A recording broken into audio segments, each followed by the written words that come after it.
Before this video begins, make sure to subscribe and turn on notifications so you never miss an upload. And also, check out my affiliate links down below to get discounts on car mods and car products. Let's get into the drive. Hello and welcome. Today we are driving a 1994 Dodge Ram 1500 SLT Laramie. This is a two-wheel drive model. I would like to thank Soda Motors in Newport, Rhode Island for allowing me to drive this vehicle. Their link is down in the description below. So this Ram 1500 is powered by a 5.2-liter naturally aspirated gas V8, producing 220 horsepower and 300 pound-feet of torque. This is mated with a 4-speed automatic transmission, achieving 12 city, 16 highway, and 14 miles per gallon averaged.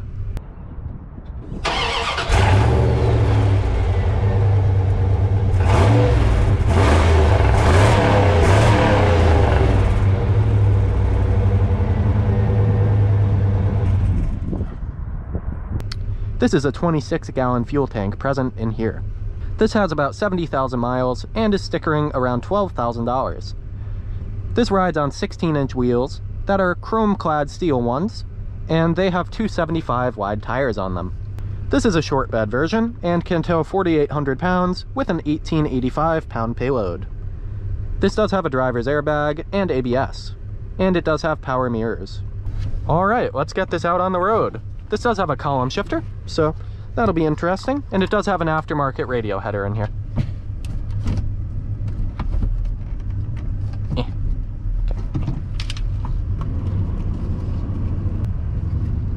So for one, visibility is amazing because this is just an old boxy truck.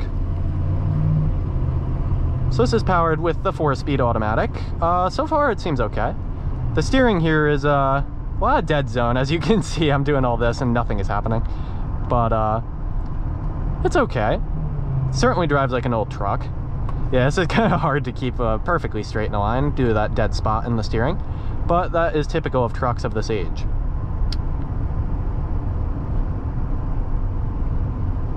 This is power steering, does have power mirrors, and it has a lot of nice power features. It does have air conditioning also, which is nice, as well as many power controls for the driver's seat. Okay, so the brakes, you really have to stomp on these brakes to make them work. They work well when they do engage, but they have a very deep travel distance before they really start grabbing you. The engine isn't too excessively loud in here, at low RPMs anyway. It's very, very manageable. Sounds pretty good in my opinion. Stock is pretty quiet though. And of course, speed bumps mean essentially nothing in this truck, but yeah, definitely the ride is not the smoothest. Just going over the bump overall. Okay, so at least at low speeds, it likes to stay in the gear it's in instead of kicking up so much when it is in one of the first or second gears. The blinker is actually pretty far down to grab compared to certain other things, so that's an interesting little touch. That's an interesting thing to note. Yeah, so this drives like an old truck, understandably, but it drives very well for what it is. This is a 1994 truck, and it is in great shape overall. Only 70,000 miles on the original engine, original transmission, I believe. Yeah, everything runs great in this, all the features, starts right up happily. Yeah, runs smooth, idle smooth. Very nice package. I like these little thumb buttons for the horn. I think that's very, very cool.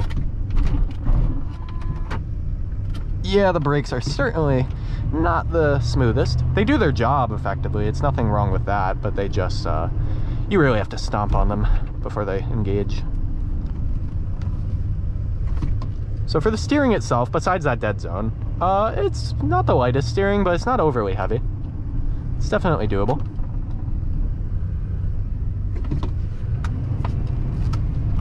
Actually, it does lighten up a little bit when you're at speed, going into a corner, so pretty light steering.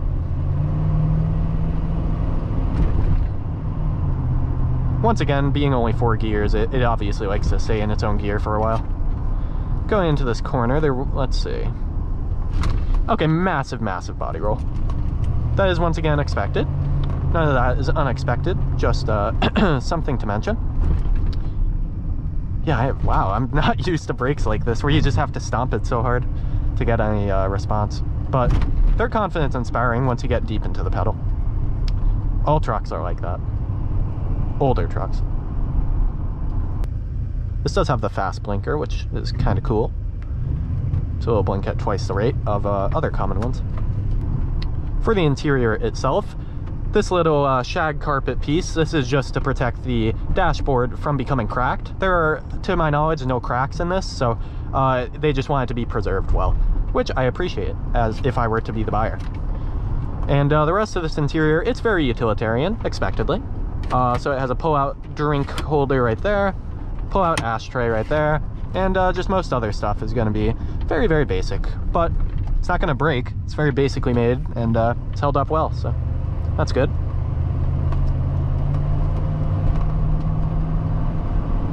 Yeah, so getting up to speed, this isn't too bad for middle-of-the-road speeds.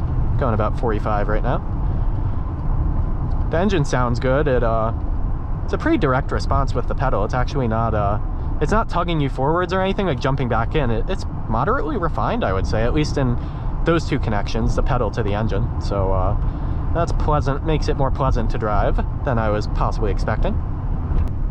And let's actually just stomp on the brakes and do a 0 to 60. Let's see. Foots to the floor.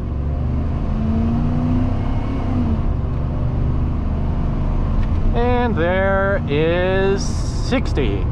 Okay, yeah, it's not too bad getting out of its own way. Sounds great. Very refined and strong motor throughout.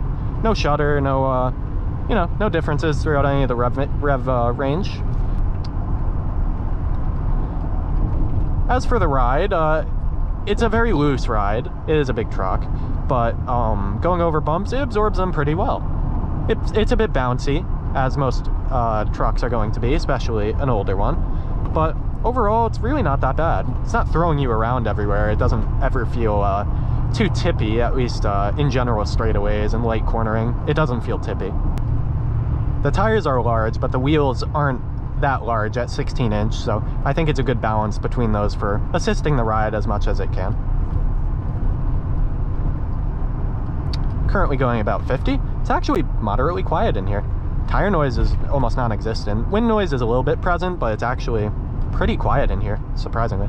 Really easy to hear myself talk, and the engine noise is actually going to be the loudest thing, which I think is good.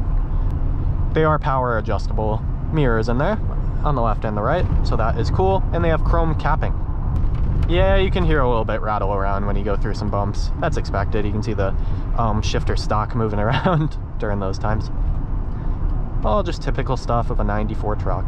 I think this truck has a good bit of character for itself. I think this is a pretty good package for a truck, and certainly for an older one. It's in amazing shape, amazing quality, everything's held up well. It's a very basic truck, so everything is held up very well, and I think it's a pretty good truck, in my opinion. And I think it would be cool to own this. And it's really not too bad as a daily driver. It doesn't crash you around, it's not, you know, it doesn't beat you up driving this vehicle.